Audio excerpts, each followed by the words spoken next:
attention today. As Blinken heads to China, what's on the agenda? China's support for Russia will be a primary topic, along with war in the Middle East and tensions over Taiwan and the South China Sea. U.S. Secretary of State Antony Blinken is starting 3 days of talks with senior Chinese officials in Shanghai and Beijing this week, with China-U.S. ties at a critical point over numerous global disputes.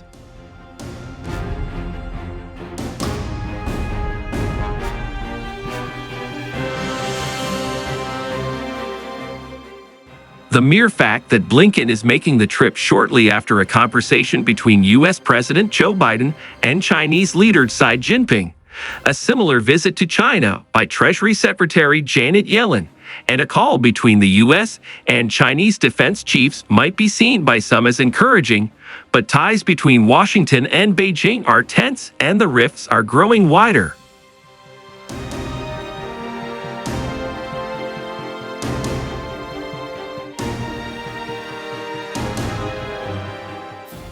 From Russia and Ukraine to Israel, Iran, and the broader Middle East, as well as Indo-Pacific and trade issues, the United States and China are on a series of collision courses that have sparked fears about military and strategic security, as well as international economic stability.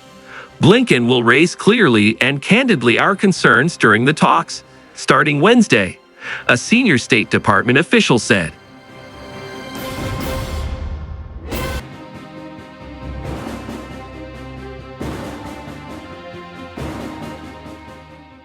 Here's a look at some of the key issues Blinken is expected to bring up on the trip.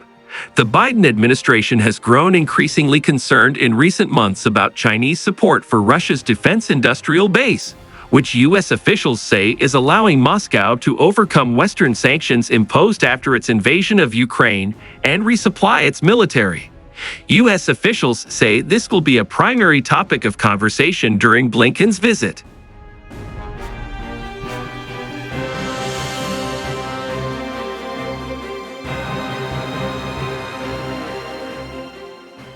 While the United States says it has no evidence China actually is arming Russia, officials say other activities are potentially equally problematic.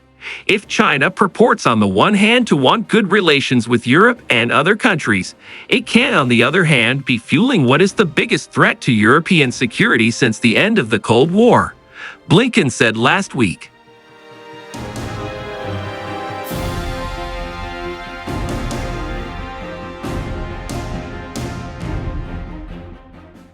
China says it has the right to trade with Russia and accuses the United States of fanning the flames by arming and funding Ukraine. It is extremely hypocritical and irresponsible for the U.S. to introduce a large-scale aid bill for Ukraine while making groundless accusations against normal economic and trade exchanges between China and Russia, Foreign Ministry spokesperson Wang Wenbin said Tuesday in Beijing.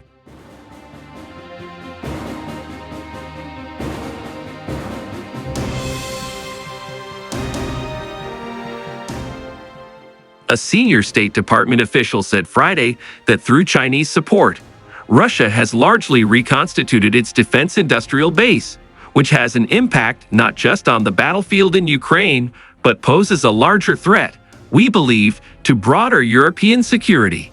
U.S. officials, from Biden on down, have repeatedly appealed to China to use any leverage it may have with Iran to prevent Israel's war against Hamas in Gaza from spiraling into a wider regional conflict.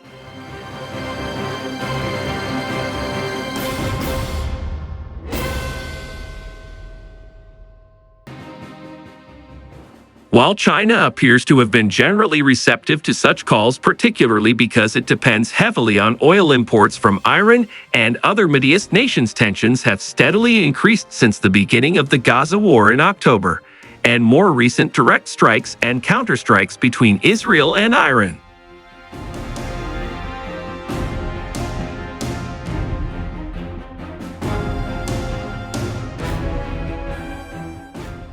Blinken has pushed for China to take a more active stance in pressing Iran not to escalate tensions in the Middle East. He has spoken to his Chinese counterpart, Wang Yi several times over the past 6 months and urged China to tell Iran to restrain the proxy groups it has supported in the region, including Hamas, Lebanon's Hezbollah, Yemen's Houthis, and Iranian-backed militias in Iraq and Syria.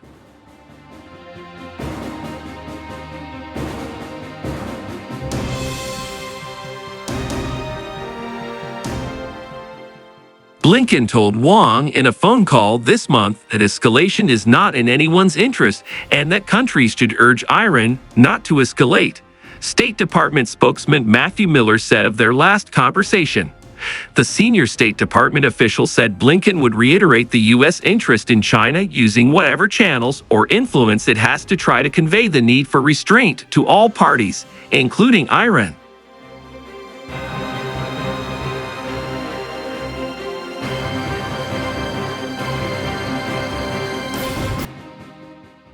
In the Indo-Pacific region, China and the United States are the major players, but Beijing has become increasingly aggressive in recent years toward Taiwan and its smaller Southeast Asian neighbors, with which it has significant territorial and maritime disputes in the South China Sea.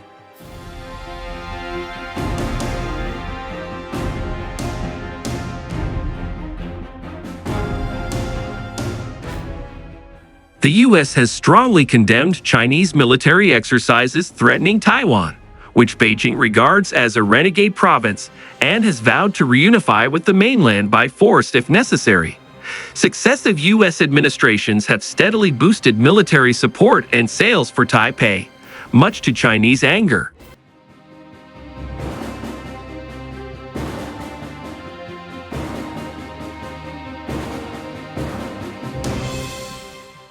The senior State Department official said Blinken would underscore, both in private and public, America's abiding interest in maintaining peace and stability across the Taiwan Strait. We think that is vitally important for the region and the world.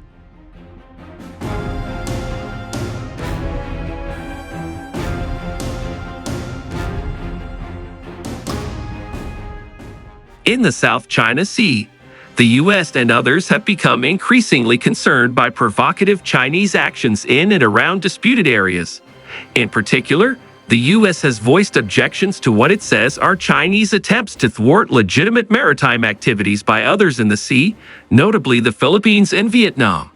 That was a major topic of concern this month when Biden held a three-way summit with the Prime Minister of Japan and the President of the Philippines.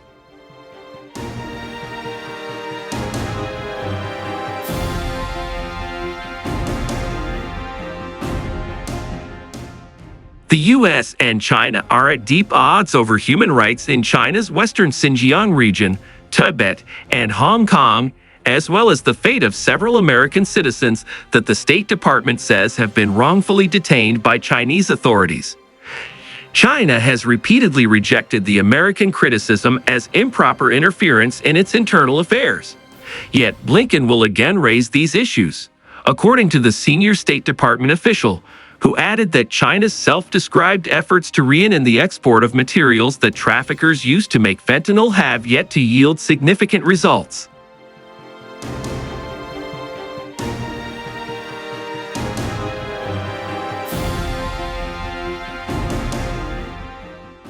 The two sides agreed last year to set up a working group to look into ways to combat the surge of production of fentanyl precursors in China and their export abroad. U.S. officials say they believe they had made some limited progress on cracking down on the illicit industry, but many producers had found ways to get around new restrictions.